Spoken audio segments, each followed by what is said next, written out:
बिस्मिल्लाहिर्रहमानिर्रहीम। अस्सलाम वालेकुम। उम्मीद करता हूँ सब खैरियत से होंगे। अल्लाह ताला सबको अपने ज़मान में रखे और दुनिया व आखिरत की तमाम खुशियाँ नसीब फरमाए। आज हम फिर एक नई वीडियो के साथ हाज़िर हुए हैं। आज का हमारा टॉपिक मुख्तलिफ़ बीमारियों के हवाले से है और सिर्फ़ नुस्ख़ा एक होगा जो आम रूटीन में घर में मामूली छोटी छोटी सी बीमारियाँ जो पाई जाती हैं उनके लिए घर में एक आसान सा और बेहतरीन ज़्यादा फ़ायदेमंद नुस्ख़ा आप दोस्तों के साथ शेयर करेंगे। उससे पहले अगर आपने हमारे चैनल को सब्सक्राइब नहीं किया तो चैनल को सब्सक्राइब कर लें और बेल आइकॉन का जो बटन है उस पर क्लिक कर लें। उसका फ़ायदा ये होगा कि जो हमारी नेक्स्ट नई आने वाली वीडियो है वो आप तक बर वक़्त पहुँच सकें। तो अब अपने टॉपिक की तरफ आते हैं। टॉपिक जो नुस्ख़ा आज हम आपको बताएंगे उससे पहले नुस्ख़ा बताने से पहले जो बीमारियां हैं वो आप दोस्तों के सामने रख देते हैं कि किस किस बीमारी में वो किस किस मर्ज़ में वो आप इस्तेमाल कर सकते हैं। आम रूटीन में वो मैदे के लिए है, मैदे के जुमला अमराज़ के लिए है कि जो चीज़ हज़म वग़ैरह ना होती हो, मैदा कमज़ोर हो या जिगर की कमज़ोरी हो, उसके हवाले से ये बहुत फ़ायदेमंद है। और दूसरी तरफ गैस जो मैदे में हर वक्त रहती है, आजकल की दौर में ये काफ़ी प्रॉब्लम पैदा हो रही हैं। मैदे की प्रॉब्लम बहुत ज़्यादा पैदा होती हैं आजकल के दौर में। तो गैस और कब्ज़ भी आम रूटीन में पाई जाती है।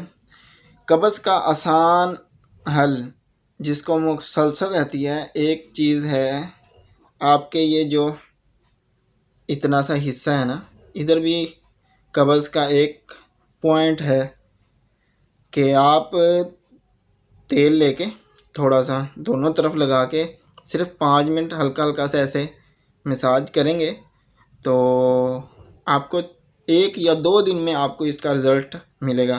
तो वगरना ये नुस्खा है जो आप दोस्तों के सामने शेयर किया जाएगा, ये भी इसी मामले के लिए है। और कोलेस्ट्रॉल, यूरिक एसिड का जो मरीज़ हैं ये भी आम रूटीन में पाए जाते हैं, इनके लिए ये बेहतरीन एक नुस्खा है। जो दूसरे खाना वगैरह ज़्यादा खाया जाता है तो मैदे पे बोझ सा होता है, आवाज़ारी सी होती है, तो उसके लिए भी ये बेहतरीन है। बस थोड़ा सा इसको इस्तेमाल करें तो काफ़ी बेहतर होगा। तो ये घर का एक ताज है, नुस्खा है जो आप दोस्तों के साथ शेयर करने जा रहा हूँ। तो हर घर में होना चाहिए ऐसे ऐसे छोटे जो चीज़ें हैं जो घर में ज़रूरी है, वो आप दोस्तों को बताते भी जाएंगे कि ये घर के लिए है। सिर्फ़ मतबे भी जो हकीम हजरात हैं वो मतबे भी इस्तेमाल कर सकते हैं, लेकिन ये घर में एक ताज है कि हर वक्त किसी न किसी टाइम भी ये काम आ सकता है, ख़राब होने वाला नहीं है, काफ़ी टाइम ये निकालने वाला है। तो इसको बना के रखें। तो नुस्खा आप दोस्तों के सामने पेश करते हैं। नुस्खा काफ़ी लंबा है इसलिए मैंने इसको लिख के रखा हुआ है पास। तो इसमें नुशादत ठिकरी है, नमक स्याह है, ज़ीरा सफ़ेद है, सना मक्की है। यह आपने 5 तोले, कलवंजी, अजवाइन देसी, आंवला ये भी 5 तोले लेनी है। दोबारा सुन लें, दोबारा आपके सामने पेश करते हैं इसको।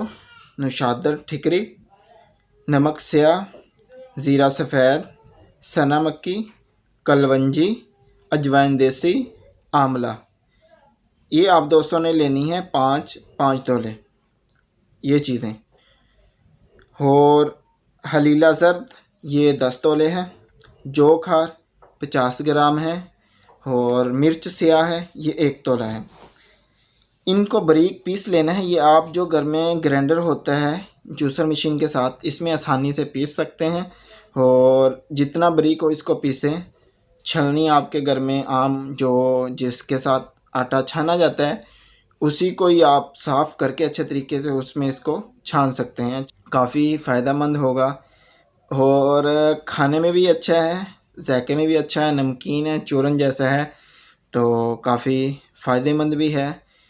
घर में होना चाहिए, हर घर में नुस्खा है ये मैं डिस्क्रिप्शन में भी लिख दूँगा, वहाँ से भी आप इसको नोट कर सकते हैं।